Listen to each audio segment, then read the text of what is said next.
Pertanyaan keempat, Ustaz, saya bingung. Saya bingung bagaimana caranya memilih seorang guru untuk belajar ilmu agama yang lurus karena sekarang ini banyaknya kelompok. Mohon penjelasannya. Baik, sesungguhnya ikhwatal iman, ilmu ini adalah merupakan bagian terbesar dari agama Allah Subhanahu wa taala. Sebagaimana yang disebutkan oleh para ulama, innal ilma dinun. Sesungguhnya ilmu ini adalah merupakan bagian di antara agama Allah Subhanahu wa taala. Sehingga apabila seseorang ingin belajar, maka hendaknya dia memperhatikan dengan siapa dia mengambil ilmu tersebut. Dengan siapa dia mengambil ilmu tersebut. Maka dinasihatkan oleh banyak para ulama, ketika kita mengambil ilmu, maka ambillah ilmu dari orang yang akidah dan manhajnya selamat dari berbagai macam penyimpangan. Ambillah ilmu dari orang yang akidahnya, manhajnya, ibadahnya selamat dari berbagai macam penyimpangan. Sebab banyak manusia, banyak orang yang diambil ilmunya, namun dia menyimpang dari perkara akidah, dia menyimpang dari perkara manhaj, dan dia senantiasa mengajarkan perkara bid'ah, perkara-perkara khurafat, dan perkara-perkara yang tidak ada tuntunannya dari Nabi alaihissalatu wassalam. Sehingga jamaah rahmatullah subhanahu wa ta'ala, para ulama mengatakan, inna hadzal ilma dinun, fanzuru amman ta'khuduna dinakum. Sesungguhnya ilmu ini adalah agama. Fanzuru, maka hendaknya kalian melihat dengan siapa kalian mengambil ilmu tersebut, karena mengambil ilmu sama halnya juga mengambil agama dari mereka. Dan Imam Malik rahimahullah menyebutkan di antara manusia yang tidak boleh diambil ilmunya, beliau mengatakan la yu'khadul ilmu an arba'ah. Tidak boleh diambil ilmunya, tidak diambil ilmunya dari 4 jenis manusia. Yang pertama adalah safihun mu'allinun as-safi, adalah orang yang bodoh, orang yang tidak memiliki ilmu. Karena bagaimana mungkin orang yang tidak memiliki ilmu, orang yang tidak mengerti agama, yang tidak mengerti akidah, yang tidak mengerti manhaj, yang tidak mengerti ibadah, itu diambil ilmunya.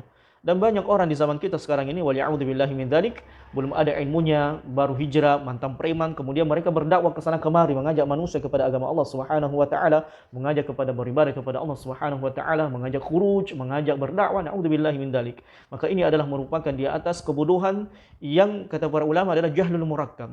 Orang yang tidak mengetahui dirinya adalah orang yang bodoh atau bodoh kuadrat. Maka ilmu tidak akan bisa kita ambil dari orang yang bodoh terhadap perkara akidah, yang tidak paham terhadap perkara manhaj, yang tidak paham terhadap berkaitan dengan ilmu fikih dan ilmu-ilmu yang lainnya. Kemudian yang kedua, zaman rahmatullah, wasahibul hawa yad'u ilaih. Orang yang hawanya ini mendominasi agamanya di dalam dirinya. Jadi orang ini juga tidak bisa diambil ilmunya. Di antara pengikut hawa adalah mereka yang banyak menafsirkan Al-Qur'anul Karim dengan otak-otaknya sendiri. Seperti mengatakan, bacalah Al-Quran surah demikian, maka hasilnya akan demikian. Bacalah surah demikian, maka hasilnya demikian. Atau dia menafsirkan ayat Al-Quranul Karim, begitu pula dengan hadis-hadis Nabi SAW dengan hawa nafsunya. Maka inilah yang disebut dengan sekarang kita ini, banyak orang yang mencocoklogi dalam beragama. Ya, seperti kita sebutkan saja Rahmat Baikuni, kemudian Zulkifli Hasan, dan orang-orang yang semisalnya. Maka jangan pernah mengambil ilmu dari orang-orang tersebut.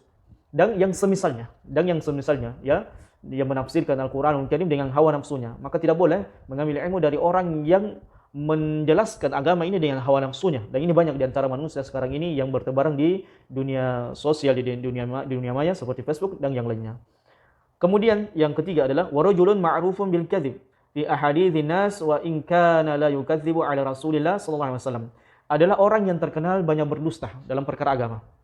Jadi orang yang banyak berdusta terkait perkara agama di dalam menyampaikan hadis-hadis, walaupun dia tidak berdusta atas Nabi SAW. Maka orang seperti ini juga tidak boleh diambil ilmunya. Sebab apa? Karena dikhawatirkan jangan sampai dia menjelaskan agama ini dengan kedustaan-kedustaan yang dia miliki. Kemudian yang kedua, yang terakhir adalah warajulun lahu fadlun wa salahun la yu'raf ma yahdutsu bihi. Qala liman tayyib. Dan yang keempat adalah seseorang yang memiliki keutamaan, orang soleh, namun tidak diketahui dia ini adalah ahli ilmu. Ini juga banyak di antara kita.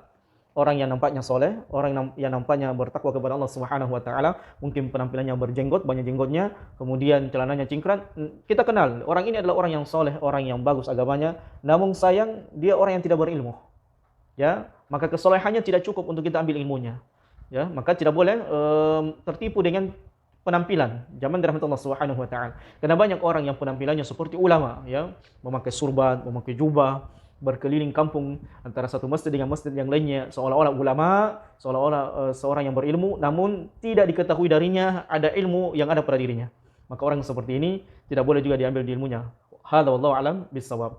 Intinya zaman rahmat Allah Subhanahu wa taala, ambillah ilmu dari orang yang direkomendasi oleh beberapa ustadz yang kemudian kita yakin bahwasanya ilmunya ini, akidahnya, manhajnya tidak menyimpang dari jalan Allah Subhanahu wa taala. Maka sering-seringlah melihat ustadz-ustadz kita yang ada di Wajir Rupa, ustadz-ustadz kita yang ada di Roja, ustadz-ustadz kita yang lainnya yang kita tidak mungkin belum kita kenal di dunia sosial, di dunia maya dan seterusnya. Namun mereka adalah orang-orang yang di atas akidah dan manhaj yang benar, maka tidak mengapa kita mengambil ilmu tersebut. Dan jangan fanatik golongan, ya.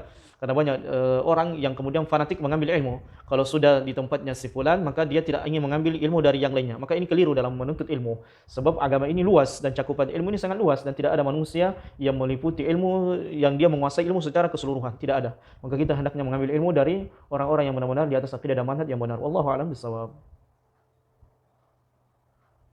Kemudian pertanyaan yang terakhir, Assalamualaikum warahmatullahi wabarakatuh. Waalaikumsalam warahmatullahi wabarakatuh. Ustaz, bagaimana caranya menyikapi tuduhan Wahabi? Antum bersabar.